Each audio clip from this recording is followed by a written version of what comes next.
उचलू उचलू पोट्टे त्याले लोन देणार, त्याले दाखवणार कर बाबू, नाही NPA गेलं लोन तर चालते. तशी आमचे एवढे मोठे आता एवढे मोठे उद्योजक, एवढे मोठे करोडो अरबो रुपये आपल्या देशाचे लुबाडतात आणि बुडवतात. तर मग आता सामान्य एखाद्या विद्यार्थ्यांना 10 लाख रुपये बुडवले सरकारचे काय टेन्शन आहे? कारण की कायदा किती कठोर असला पण त्याची अंमलबजावणी करणारेच जर हरामखोर असले तर कायदा किती कठोर असला तरी त्याचं अंमलबजावणी चांगल्या पद्धतीने होणार नाही. तरह तरह के झंडे, किसी का पीला, किसी का नीला, किसी का हरा, किसी का भगवा, और देश चला रहे देश की ही नामी गुंडे. नमस्कार, नागपूर समाचाचा ओपन माईक या कार्यक्रमात आपलं स्वागत आहे. 26 जानेवारी आहे, आज गणतंत्र दिवस आहे. एक उपक्रम नागपूर समाचारने सुरू केलेला आहे ओपन माईक म्हणून, आणि या उपक्रमाचा पहिला टॉपिक आहे जर तुम्ही प्रधानमंत्री बनले तर तुम्ही काय कराल. एक वादळ भारताची टीम आपल्यासोबत आहेत, यांचे जे सदस्य आहेत त्यांच्याशी आपण चर्चा करूया आणि त्यांना थेट प्रश्न करूया. जर तुम्ही या देशाचे पंतप्रधान बनले तर काय नेमकी जे भूमिका आहे तुमची असणार आहे आणि काय तुम्हाला चेंजेस हवे आहे या देशात, जे आतापर्यंत इतके तरी मागील 70-75 वर्षात जे काही चेंजेस झाले त्यात आणखी काय बदल तुम्हाला करायचा आहे असं त्यांना काय वाटतं. त्यांच्यासोबत माईक देऊया आणि त्यांच्याकडून जाणून घेऊया.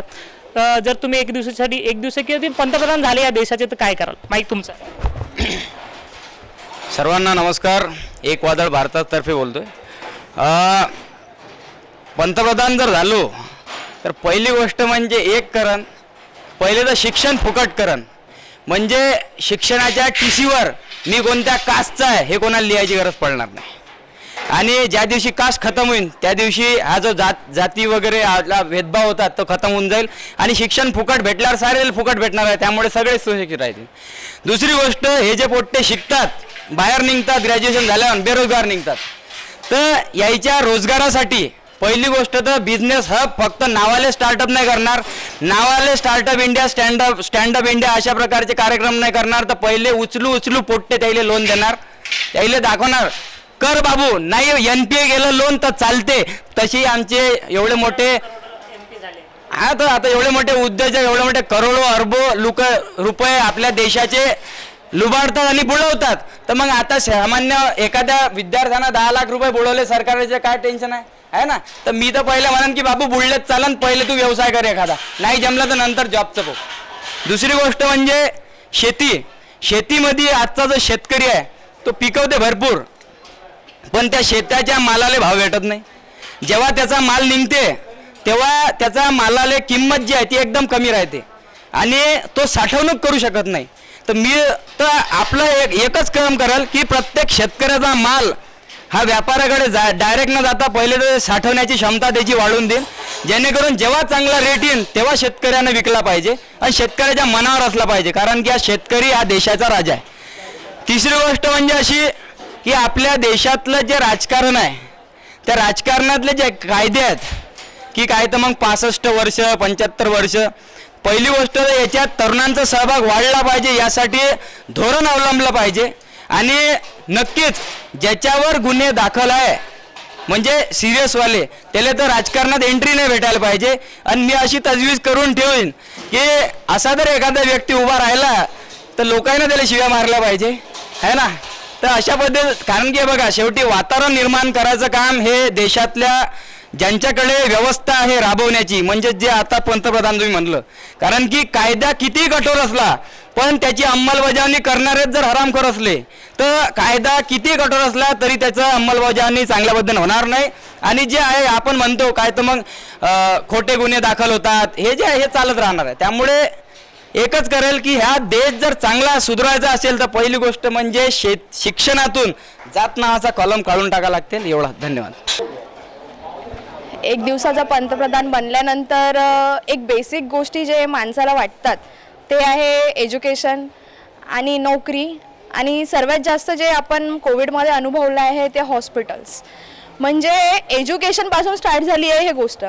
आता जर तुम्ही कोणत्या हायर एज्युकेशनसाठी प्रयत्न करता तर मला जे अनुभवात आलं आहे माझ्या परिसरातील लोकांपासून की जेव्हा मेडिकलमध्ये लोक जायला करतात तर त्यांची खूप फीस मोठी असते, ते एज्युकेशन घेऊ नाही शकत आणि त्याच्यामुळे ते डायव्हर्ट होतात दुसरीकडे.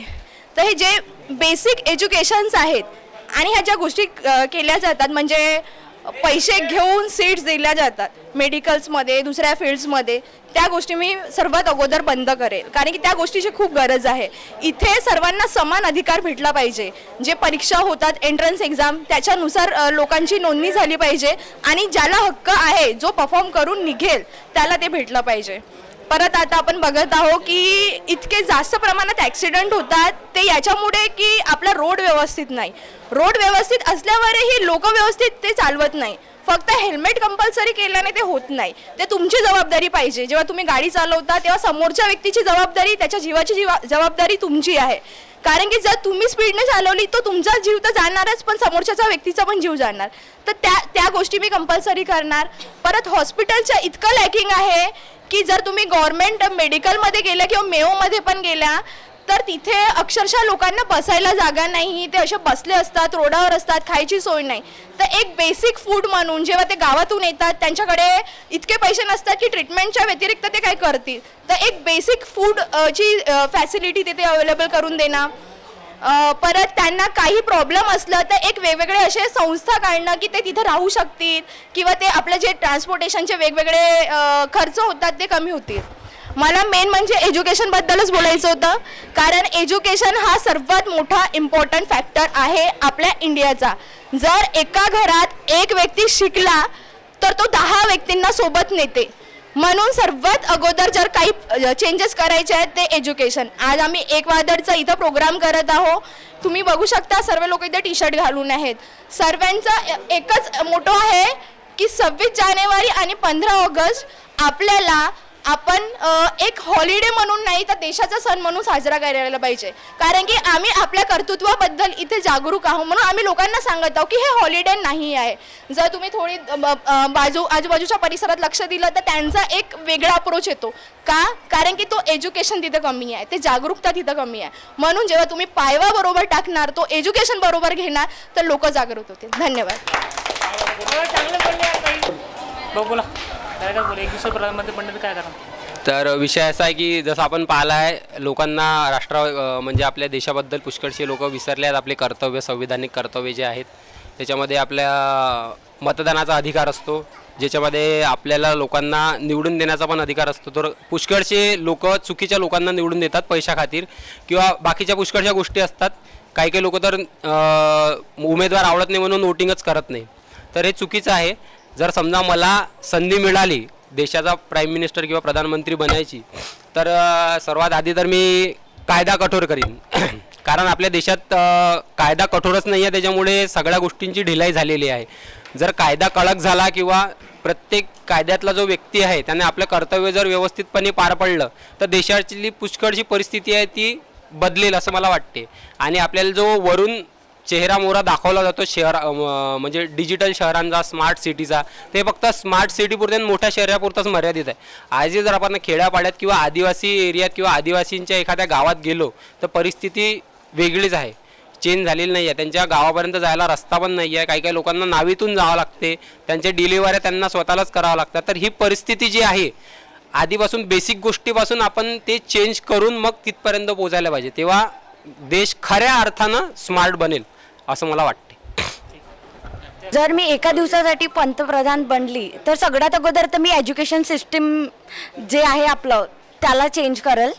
आणखी आपल्या भारत देशात खूप जास्ती बेरोजगारी वाढली आहे, तर सर्वात पहिले तर मी सगळ्यांना रोजगार उपलब्ध करून देणार. त्याची आपला म्हणजे जे तुम्ही सगळे म्हणत आहे की रेप केसेस वगैरे कमी झाले पाहिजे, तर शिक्षण जर लोकांना मिळेल तरच रेप केस कमी होणार ना. कारण जितके सुशिक्षित लोक या भारत देशात राहतील तितकंच जास्त आपल्याला म्हणजे जितकं सुशिक्षित लोक होतील तितकेच रेप केसेस पण कमी होतील. आणि जे बाकीचे पण प्रॉब्लेम आहेत ते लोकांना रोजगार मिळणार आणि लोक सुशिक्षित होतील त्यानंतरच कमी होणार. काही व्यक्त नाही करतायत की एका दिवसात पंतप्रधान बनलो तर मी काय करेल काय नाही.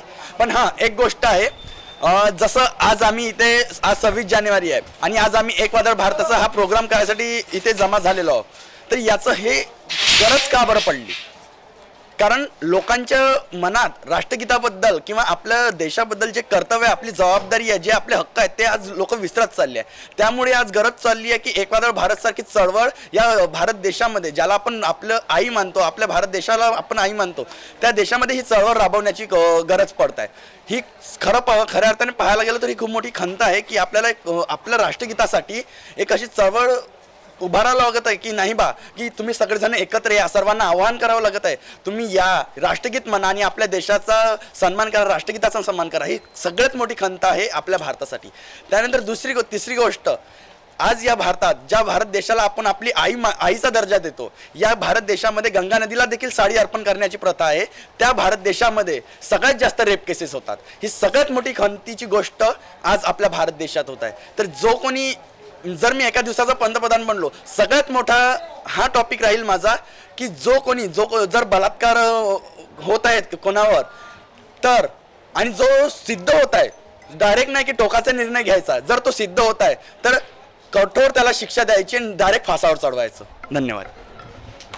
नाव सांगायचं होतं. नमस्कार सगळ्यांना, जय शिवराय. माझं नाव हितेश वसंतराव डफ, टीम एक वादळ भारताचा. विषय आहे एका दिवसाचा पंतप्रधान झाला तर काय कराल. तर कसं आहे, सर्व गोष्टीचे जर आपण प्रॉब्लेम बघितले, बलात्काराचा म्हणा, चोरीचे म्हणा, किंवा प्रत्येक क्षेत्रात करप्शन म्हणा, किंवा सगळ्या गोष्टी या जगामध्ये जे काही प्रॉब्लेम येतात ते माणसाच्या माणुसकीने आणि चारित्र्यामुळे येतात. जर मी एका दिवसाचा पंतप्रधानमध्ये झालो तर शिक्षण प्रणाली जे आपला एक आधारस्तंभ आहे की माणसाला जे काही घ्यायचं असते ते शाळेतून मिळते, परंतु आज अशी खंत व्यक्त असं वाटते की शाळेमध्ये जे शिकवलं पाहिजे ते काही शिकवत नाही आणि मुलांना बाहेरून काही शिकवतो म्हटलं तर ते काही प्लॅटफॉर्म अवेलेबल नाही आहे.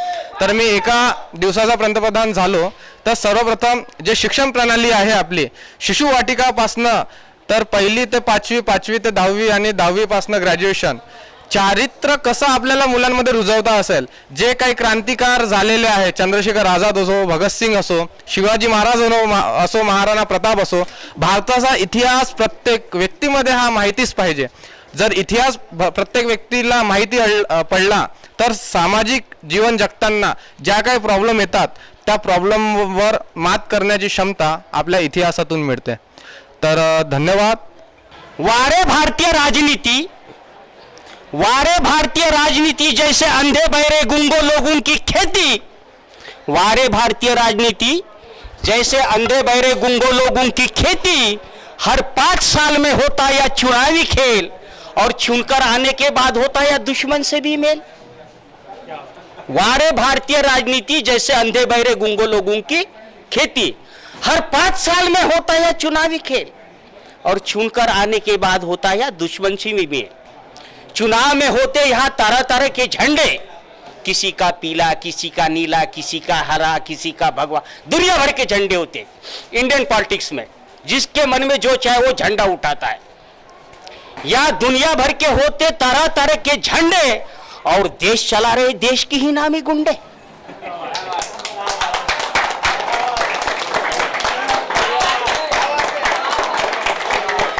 वारे भारतीय राजनीति जैसे अंधे बहरे गूंगो लोगों की खेती. कैसा अजब गजब यहाँ का लोकतंत्र.